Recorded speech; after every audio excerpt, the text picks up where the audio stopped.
Welcome back and thanks for staying with us. So we're still reviewing the front pages of the paper. Moving on to the Punch. Major headline. Fresh $24 billion borrowing may balloon Nigeria's debt to 183 trillion naira. The National Assembly said to approve Tinubu's loan request. Foreign debt near $70 billion. Economists worry over high debt servicing costs. In other news, we have PDP PDP NEC under pressure as INEC validates Wike's backed secretary. NFIU probes 48 billion naira suspicious transfers to Dubai, Hong Kong. And of course, all the newspapers have one form of advert or the other celebrating 2 years of leadership and progress. Tompolo did one. This one is actually by Senator Dr. Abdulaziz Yari Abubakar, a senator. I just feel the president needs to stop this thing. The borrowing? No, they should stop the adverts. Okay. Yes, they need to stop the adverts on front page because the money should be put into other things. How expensive? I know that the newspaper will not complain because they are making money. Is it a lot? It's a lot.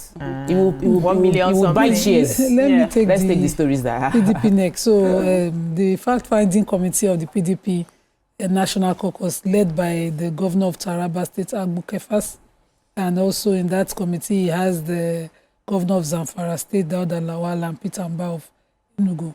This fact-finding committee, with other members, found out that the INEC only recognizes Anyanwu, the Nyesom Wike's loyalist, as the party's national scribe, as the secretary of the party, Samuel Anyanwu.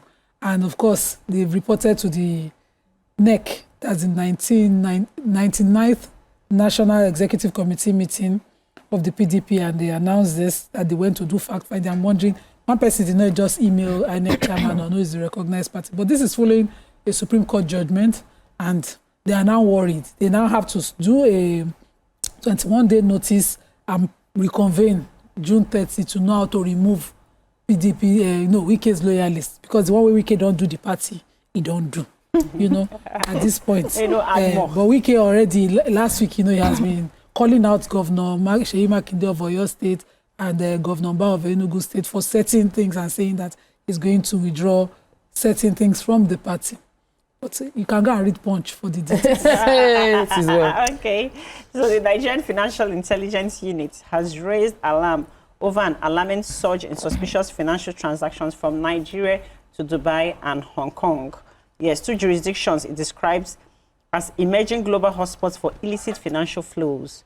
They also stated in a report which they obtained in May 2025, this month, that the NFIU revealed that it received 401 suspicious transaction reports linked to both regions between January 2021 and September 2024, with the total value of flagged transactions exceeding 48 billion naira. That's a lot of money. Yes. While only 185 of the STRs were connected to Dubai, they accounted for the bulk of the total value of 29.6 billion naira. The remaining 216 STRs were traced to Hong Kong, valued at 18.6 billion. That's a lot. So they're saying that they find it pertinent to issue this advisory to relevant stakeholders to employ enhanced due diligence in detecting and deterrence and detection and prevention of abuse of the financial system through these hotspots, because they are using these systems and these loopholes for money laundering.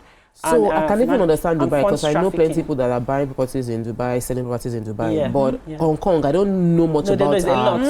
You're not coming from that region. Hong Kong is beautiful. Hong Kong is a lot of that Nigerian transactions happening there. Yes. Wow. Not just only Nigeria, but all over the world. But at least all they have jurisdiction for now is for the Nigerian transfers. Yes, that's going on. Yeah, so the major headline here, they say Nigeria's public debt is set for another significant jump as President Bola Tinubu has requested the National Assembly's approval to secure fresh foreign loans amounting to about $24.14 billion US.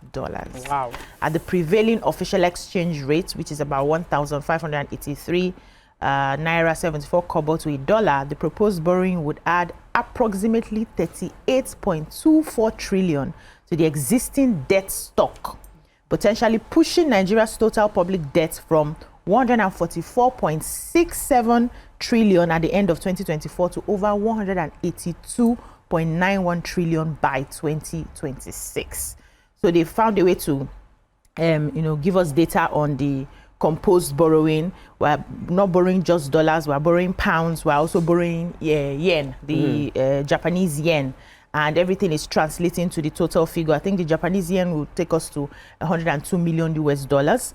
The euro, it's about 2.5 billion US pounds, and then the dollar itself, everything is giving us 24.14 billion. So this is scary. I would expect that the economists would, break this down and help us understand. Shouting that we should not take. Help us understand if we can survive without taking the loan and what this loan is actually needed for. Is there any way we can work within the budget we have already? With our increased revenue, can we stop sharing so much to the governors who are not seen to be doing so much? Thank you. It's part of cutting down. Most of them are just collecting money. And they're not showing anything. Across, some of them are just there. It's covering salary. They stop the revenue, the salaries will not get paid. I have a story concerning insiders aiding international bank hackers. So the EFCC chairman, Olaolukoyede, spoke on TVC News in an interview, and he explained the fact that they discovered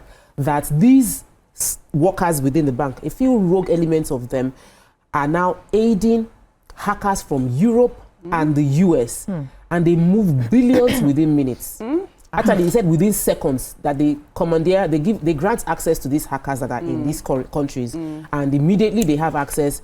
Billions move in seconds. So they've arrested a few of them, and they are issuing warning. I feel like beyond the arrest. In the bank, Sabi? Yes, they've arrested bankers. So that there's no. When they are stiff punishments meted out to them, others will learn their lessons first and not allow. But there's a lot of money to be made from this short few seconds move that happens when they expose the banks to such liability. Moving on to Daily Sun, major headline. Tinubu furious over stealing of recovered loot assets. Reassures Nigerians on accountability and seeks Senate approval for the loan that we've just discussed. Federal governments jam WAEC, others ban miracle centers. I don't know, they call it miracle centers or special centers. These are centers that guarantee you passing the exams. I think that it is about time. I wrote exams this like about 20 years ago, and we had it then. We shouldn't still be discussing this thing in 2025. 2027 president's endorsement driven by performance, not fear of opposition. That's from Kalu. Children's Day, Tinubu, Akpabio, governors raise hopes. We want Nigeria where no child is exploited, excluded. That's from the Children's Parliament. All right, what story are we starting with? Okay, so the president yesterday was at the summit on asset recovery in Abuja. He was represented actually by the PAMSEC, the Political and Economic Affairs in the Office of the Secretary to the Government of the Federation, Mr. Nadungu Gagari. And he was there reiterating the fact that all our stolen assets must be recovered. He said recovery of stolen assets sends a message that there will be no safe haven for corruption in Nigeria, and that this must be a fight that everybody would inherit. Basically, that's what he says in the entire place in different ways. I must take the one for my children, my fellow children. So, National Children's Parliament has urged stakeholders to build a Nigeria where no child, where we children, won't face violence, forced labor, or exclusion. Speaker of the Parliament, Progress Umo, made the call at the 2025 National Children's Day in Abuja yesterday. She said children create for a country where every child has to learn, dream, and grow to full potential. She pointed out that many children face violence, fear, and exclusion in spaces meant to nurture them, adding that children demand more than promises. We demand protection. So as Nelson Mandela said, a society's soul is measured by how it treats its children. Let us honor that truth with action, not just words. Still talking about children, because I'm 16 years old and I'm still a child. The United Nations Children Fund, UNICEF, said that 72% of primary school leavers in the 3 northeast states, Borno, Adamawa, and Yobe, are still unable to read despite an increase in school enrollment. So the UNICEF officer in charge, Maiduguri Field Office, Mr. Joseph Senese, disclosed this at a press conference in Maiduguri, Borno capital, yesterday to commemorate the World Children's Day. So it says, despite improvements in school enrollment, an estimated 2 million children still remain out of school in the region. Moreover, 72% of children who complete primary school cannot read simple text. Wow. And only 62% transition to junior secondary school. They said the theme of this year's World Children's Day is tapping the untapped treasures. And this was very apt, but he maintained that a lot of effort still needs to be put together to address several issues regarding the rights and well-being of children in the Northeast states affected by the violence. So he says we must ask ourselves, are we truly unlocking the potential of our children or our untapped treasures? Moving on to Nigerian Tribune, our final paper for today. Tinubu writes National Assembly. We've spoken about the debts. They want to borrow more money. But let me take stories that we haven't discussed. Ex-PDP chairman's son accomplice jailed for 14 years for 2.2 billion naira subsidy scam. That's a story that's important. One man dies, many trapped in Ikorodu building collapse, and 1.2 Nigerians displaced by flood in 2024. So who has the story of the person jailed for 14 years? Okay, so I have it. The Ikeja Special Offences Court on Tuesday sentenced Maman Ali. You know the name, you know. And Christian Taylor to 14 years imprisonment, each over the 2.2 billion oil subsidy fraud. You know, we've been asking where these people are in that year. So EFCC had charged them alongside one Nasaman Oil Services Limited with an amended 57 counts charge, bordering on conspiracy, obtaining money by false pretense, forgery, and the use of false documents. And they pleaded not guilty. But they were found guilty and now sentenced to 14 years. Awesome. Yeah, quickly, this one happened in my hometown, Asaba. They said operatives of the National Agency for Food and Drug Administration, that's a NAFDAC, have uncovered an uncompleted building in Asaba, Ogwashi, and Yocha South local government area of Delta State, where a couple allegedly relabel and repackage expired injectables. They said they identified injectables to include gentamicin, 280 milligram, which they said they had been banned over 10 years ago, chloroquine phosphate, 332 milligram, 5 milligram egomentrin injection, and other unidentified injectables wrapped in wrappers. So the deputy in charge of NAFDAC investigation and enforcement, the Federal Task Force for South, South and Southeast, Mr. Babatunji Omoyeni, was the one who disclosed the name of the injectables. He said they had expired as far back as 2018. He said the wife of the suspect has been arrested in custody. In fact, when they broke into the place, it was an uncompleted building, about 6 rooms in the flat. And by the time they walked in, they saw the guys were sleeping. Probably they had worked all night to relabel those injections. And then immediately they woke up and saw them. They flew the fence and they all took off. So they arrested the wife in charge. They now started uncovering all the injectables. So what they do, they will relabel them, repack it, and send it to a market. Change expiry dates. Change expiry. We are wicked people. We're wicked. Not be we. We have these people and they examples. I'm just generalizing. These criminals are inhuman. There are many legitimate ways to make good money. You don't need to compromise the lives of others, especially innocent children who might end up taking these drugs. All right, that's what we can take on the show today. When we come back, we have a special feature. Stay with us. We'll be right back.